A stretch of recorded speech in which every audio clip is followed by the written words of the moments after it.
Last night we had controversy stains at the end of Game 5, but let's start from the beginning where the Pistons had the pleasure of playing in front of the OGs in the front row, Eminem and 50 Cent, and Daniss Jenkins must have been singing to himself, "Go shawty, it's your birthday," because one of the better road teams in the league.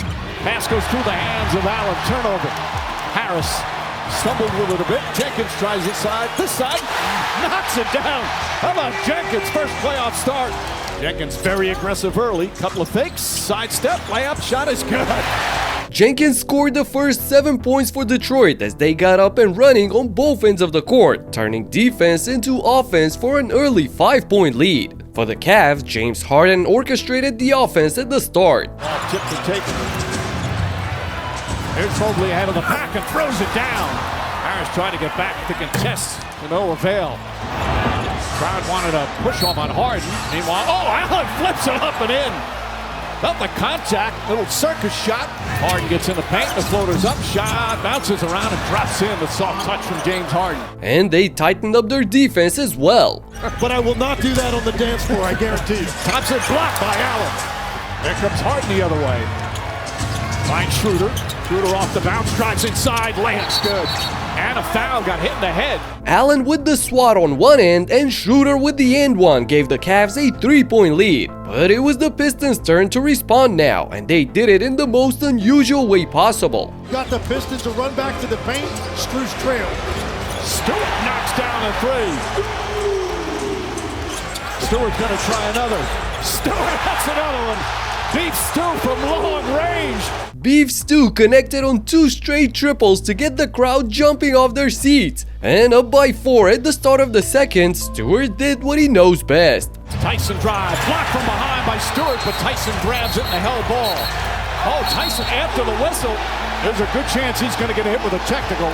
No, they'll jump at center court. Tyson and Tobias Harris going nose to nose. Tyson's got to be careful here, because if he got a tech on that first one, gets a double tech here, he's gone.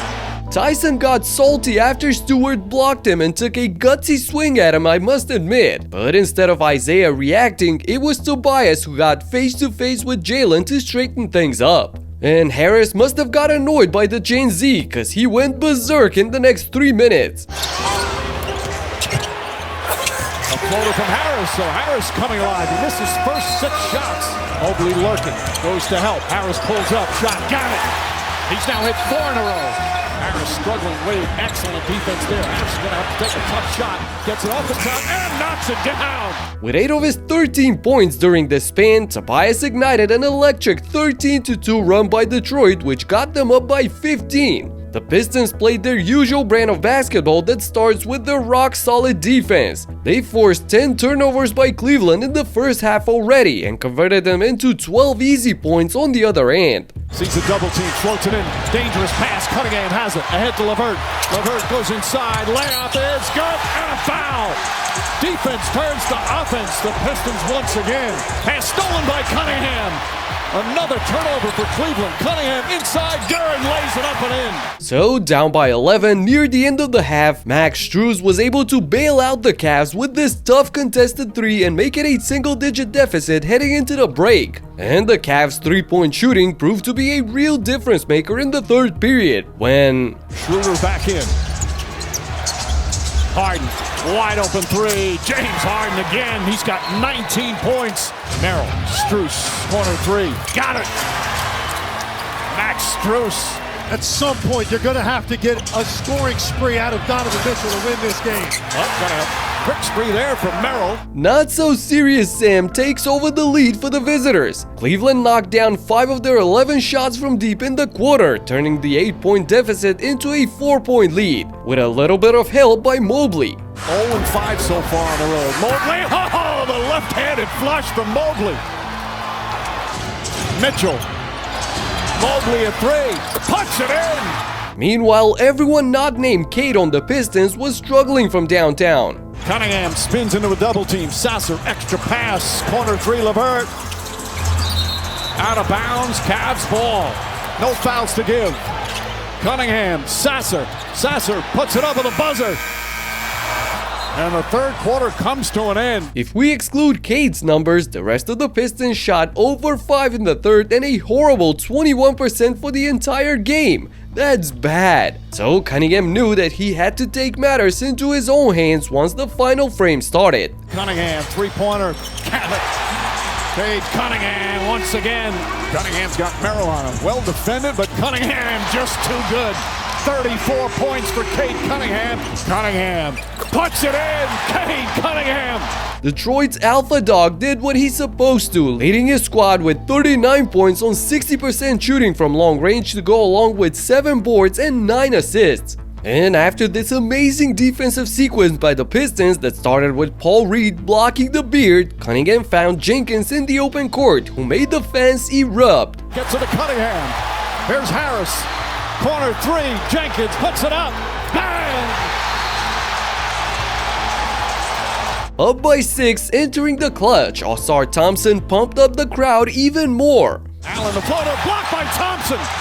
Jenkins with the save. Finds Thompson. Goes up. Layup. Won't go. Thompson was everywhere last night, filling up the stat sheet with 3 blocks, 4 steals, 7 boards, and 6 points to put his team up by 8. With Jaylon Duren's ineffective style of play in the playoffs, Paul Reed is seeing more meaningful minutes and he made him count last night. First, he stopped Mitchell in transition, which ultimately led to this and-one layup by Jenkins. And then kicks it out in the corner. Thompson a three. Won't go. Rebound deflected. Taken by Reed. Great hustle from Paul Reed. Cunningham the drive, gets inside.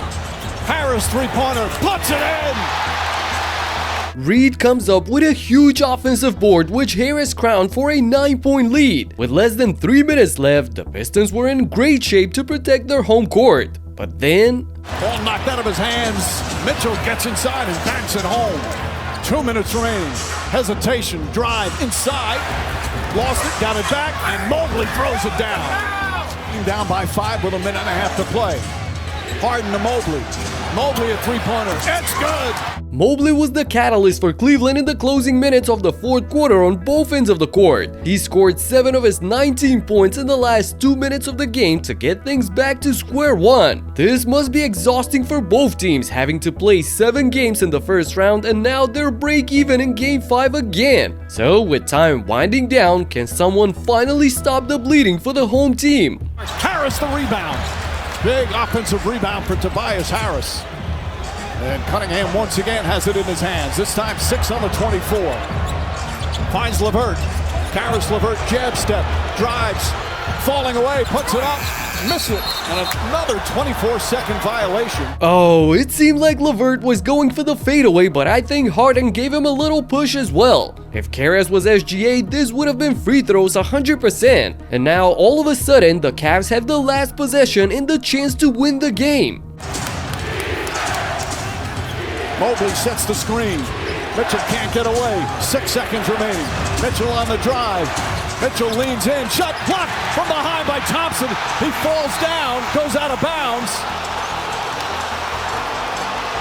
The Pistons want a foul call, but they're just saying out of bounds. No foul was called. As much as I hate seeing crucial games like this one being decided on the free throw line, the Pistons do have a point. Jarrett Allen clearly tripped Ausar with 1 second still on the clock, so you be the judge and let me know in the comments what you think the ref should have done. Anyway, we all love drama, so we go to overtime for more playoff basketball. And there, the Cavs look like the more experienced team like they're supposed to. Floater, short, Allen right there with the flush. Mitchell drives, bang shot's good. Donovan Mitchell. He scored the last 9 of regulation, the first 4 of overtime. Harris gets inside, can't get it. Mobley another rebound. Mobley making big plays. Points were very hard to get for Detroit at the start of the extra period, and things went from bad to worse when they got sloppy with the ball. Donovan Mitchell, huge three-pointer, his first of the game. He was 0 for 7 on the turnover. Strus comes up with it. Inside to Mitchell, banks it home. And the Cavs go up by 7. A mental breakdown got the Pistons down by 7, and Paul Reed was the sole guy scoring for them through the first 3 minutes of overtime. Not only that, but he disrupted the hook shot by Mobley here and threw an outlet pass to Jenkins for the easy deuce on the fast break. Jenkins pushes, drives past Harden, layup, it's good! Daniss Jenkins goes coast to coast, and it's back to 3. With their lead down to 3, Harden drew a foul on the penetration but split the free throws to make it a 4-point game. And after a couple of careless mistakes on both sides, we proceed with this bullet pass by Jenkins to the wide open Levert in the corner, who has all the time in the world but still misses the 3. That right there would have gone a long way for Detroit. Regardless, the Beard blows a golden opportunity on the next possession to seal the deal, and instead of hitting Allen with the lob, he flings the floater, which only hits the back iron. So down by 4, the Pistons are desperate for some points. Cunningham gets it, fires up, three-pointer, it's good! Clutch Cade, knocks it down! Yes, Cade drills the 3, or wait, the ref stops the game to look for the replay and rules it a 2 cause Cade's foot was clearly on the line. With the clock ticking, they must foul now, and here comes a crucial moment of the game. Harden hits the first shot, but then... Something quick, misses another, gets his own rebound. Harden throws it back out to Strus, back to Harden. And Cunningham fouls him. Oh, what a crushing offensive rebound that was. It was, but the refs shouldn't allow it in the first place. Let me rewind for a sec here. Watch Harden's foot stepping over the line with the ball still in the air. The NBA rules are clear. Free throw shooter may not step over the free throw line until the ball touches the basket ring, backboard, or something. This is a violation, and these two should have seen that instead of staring at the ball. If they called it, the end of the game could have been very different. But unfortunately for the Pistons, it ended up with another trip to the charity stripe for James. So, rushing to beat a 2-possession game with little time left on the clock, Detroit came up empty-handed as both Tobias Harris and Daniss Jenkins missed their 3-point shots. Ultimately, it was Evan Mobley who sealed the win for the Cavs from the free throw line. A huge blow for Cade and the Pistons, who now must dig deep in their souls and come up with a revenge game to upset Cleveland at home in Game 6. Something like Wembanyama did against the Wolves, who thought that they could play mind games with him. He dominated on both ends from start to finish, and I broke everything in this video right here. Check it out and talk to you in the next one. Peace out.